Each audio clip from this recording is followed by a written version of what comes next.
I didn't shout, I didn't cry, I didn't make a scene. I just quietly stepped back, and that's when everything fell apart. My name is Evelyn. I'm in my early 60s now, and this is a story about family, dignity, and the moment I realized that love without respect isn't love at all. I married my husband when his daughter was 17. Her biological mother had left long before I entered the picture. I never tried to replace anyone. I never asked to be called mom.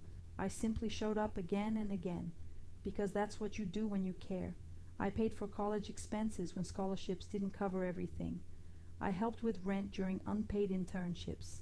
I covered emergency medical bills, co-signed a car loan, answered late-night phone calls after breakups, and sat quietly in waiting rooms when things went wrong.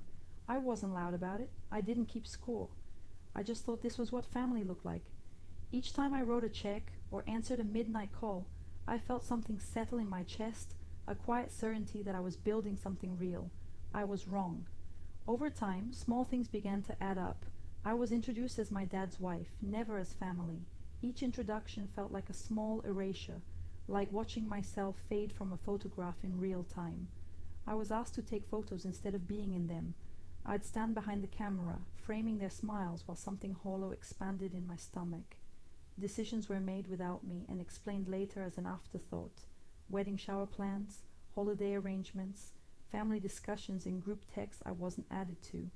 I told myself not to be sensitive, but late at night I'd lie awake replaying these moments, trying to convince myself they didn't mean what they clearly meant. Then she got engaged. It was a big wedding. Destination, expensive, carefully curated. When my husband asked how much we should contribute, I said we'd cover it, all of it.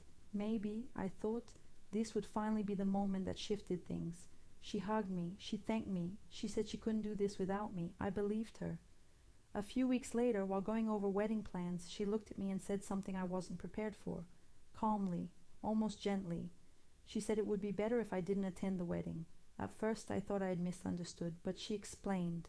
The wedding was about real family, she said, about honoring her parents, about keeping the story clean. Having me there might confuse things. That word stayed with me.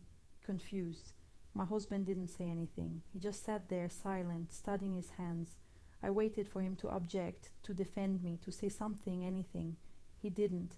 That silence answered every question I had. Something shifted in me then. Not anger, exactly. This was colder, clearer, like waking from a dream and seeing your room for the first time in years. That night I didn't argue, I didn't plead. I went upstairs, opened my laptop, and started making decisions I should have made years earlier. I spoke to a lawyer, I spoke to a financial advisor, I separated accounts. I withdrew financial support for a wedding I was not welcome to attend, not out of anger, out of clarity, out of understanding that I had been volunteering for my own erasure. The reaction was immediate. Calls, messages, accusations.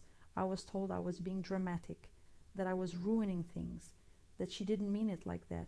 But no one said she was wrong. The wedding was scaled down. The venue changed. The guest list shrank. Somehow all of that became my responsibility to fix. I didn't. Before I moved out, I left one thing behind. A simple folder.